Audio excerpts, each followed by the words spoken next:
Example 2. Annette wants a home improvement loan to renovate her kitchen. Her bank will charge her 3.75 compounded quarterly. She has a 10-year GIC that will mature in 5 years. When her GIC reaches maturity, Annette will use the money to repay home improvement loan with one payment. Okay, so we're not worrying about any PMTs this time.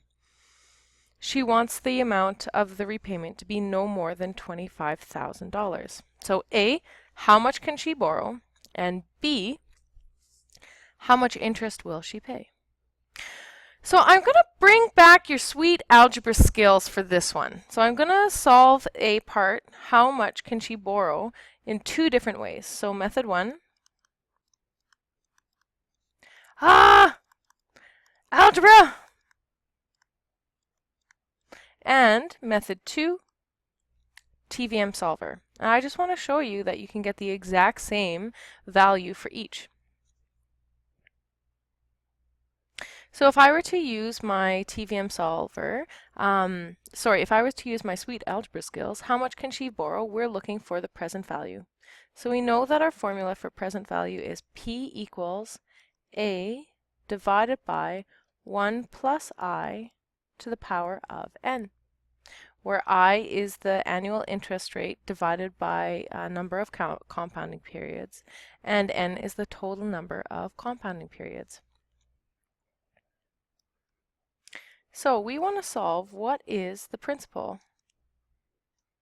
We know that the future value can be no more than 25,000. We know that the I will be 0.0375 divided by 4.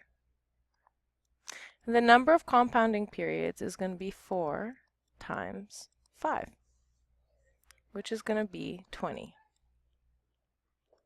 So when I plunk in my values here, A is 25,000 divided by 1 plus 0.0375 over 4 to the power of 20. So when we solve for the present value, it's going to be $20,743.84. Let's see how this works with the TVM solver. We know that the interest is going to be 3.75. The present value, that's what we want to solve for. We know that there are no payments except for one lump sum. The future value is going to be negative $25,000 because it's money that we have to pay back, so it's going away from us. We know that the compounding period is 4. And we know that the number of compounding periods is 5 times 20. Oh, sorry, 5 times 4, not 5 times 20. Which is 20, though. That's good for me. So I'm going to call up my TVM solver here. So this is going to be 20. Ooh, come on, buddy. 23.75. Present value, that's what we want to solve for. Payment is 0. Our future value is negative 25,000.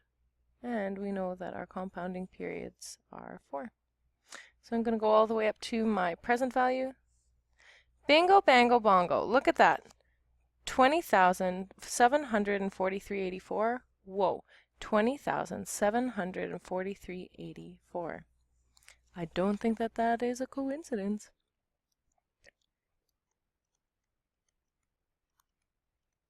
I think that something right is going on here if our algebra matches our TVM solver. Not number B, letter B. How much interest will she pay? Well, if we can use this TVM solver here, we can go sum int 1 comma 20.